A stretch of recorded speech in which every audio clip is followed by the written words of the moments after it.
Bonjour, je voudrais vous remercier de m'avoir invité à participer de cette journée et je suis vraiment désolé de ne pas être là avec vous. Je vais vous parler de l'osteotomie de varisation du tibia proximal. Face à une difformité en valgus, la première chose à faire est de déterminer l'origine du valgus.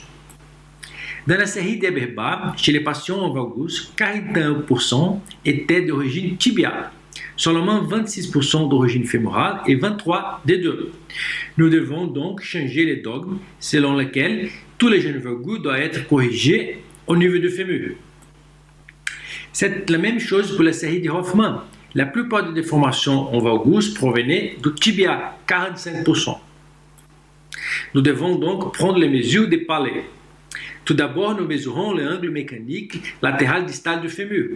Et s'il est inférieur à 85 degrés, nous sommes confrontés à une déformation en valgus d'origine fémorale. Par conséquent, celui doit être corrigé au niveau du fémur. Ensuite, on mesure l'angle mécanique proximal médial du tibia.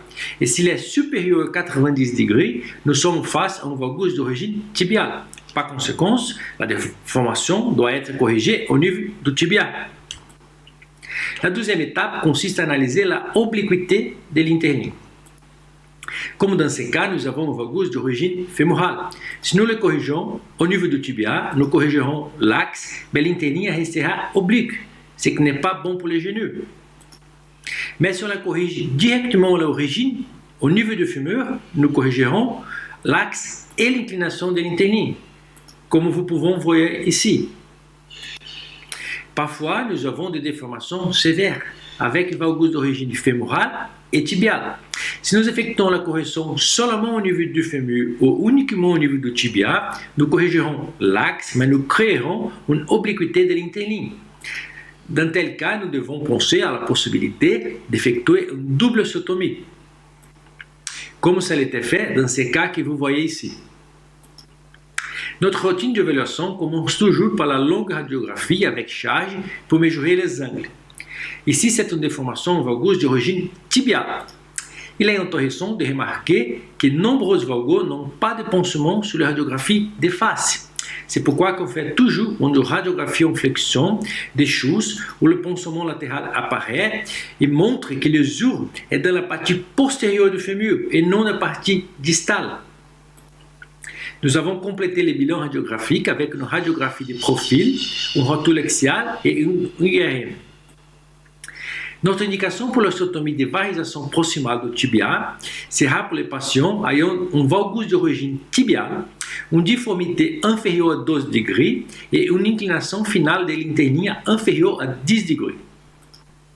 Ce sont les patients qui ont souvent une arthrose postérieure du fémur, pensez plusieurs fois uniquement dans les choses. Et ce que nous voulons, c'est corriger non seulement l'axe en extension, mais aussi en flexion. Ce concept a été décrit par Pierre Chambard. Il dit que si nous effectuons une osteotomie de varisation du fémur, nous corrigerons seulement en extension. En flexion, nous avons une rotation interne du tibia. Mais si nous effectuons la correction au niveau du tibia, la correction est efficace dans deux plans, en flexion et en extension, comme dans la coupe tibiale dans la prothèse totale du genou. La technique chirurgicale est une osteotomie biplanaire avec fermeture médiale. Même abordage qu'une chirurgie d'ouverture médiale, nous plaçons deux broches et nous coupons entre eux pour retirer un coin osseux. Ici, nous avons retiré les coins osseux. Nous fermons l'osteotomie et la fixons avec une petite plaque à vis bloquée. Le patient est autorisé à sortir et à marcher à l'aide de deux béquilles le lendemain.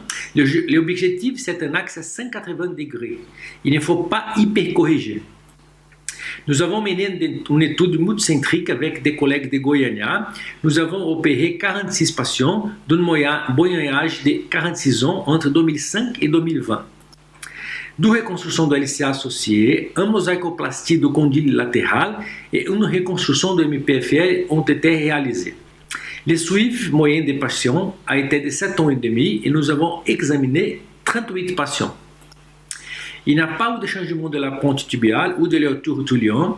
Nous avons eu un état de consolidation de 3 mois et une déflexion.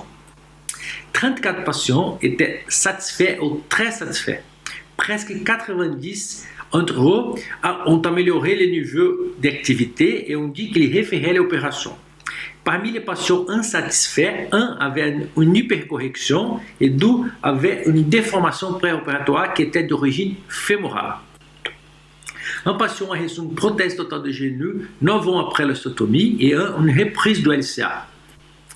24% des patients avaient une sensation d'instabilité tout de suite après la chirurgie, mais qui s'améliorait avec le temps. Et les résultats de l'ISROM, CUS, IKDC, SF36 étaient satisfaisants. La plus grande série dans la littérature, c'est celui de l'ISROT, 113 patients examinés. Les résultats sont similaires aux nôtres et ils s'interrogent sur la possibilité d'un renforcement du LCM pour éviter une instabilité médiale. Il s'agit d'autres séries avec l'ostotomie de varisation du tibia proximal avec ouverture latérale ou fermeture médiale, dont 2 sont des lions. Les résultats sont tous similaires et nous pouvons y voir une chose importante.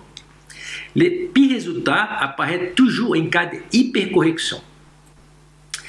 Donc, l'ostotomie de varisation proximale du tibia est une procédure à faible mobilité, un mouvement et un appui immédiat, une bonne stabilité, consolidation précoce et une correction sur 2 plans, en extension et en flexion. Nous aurons donc de bons résultats si l'indication est correcte.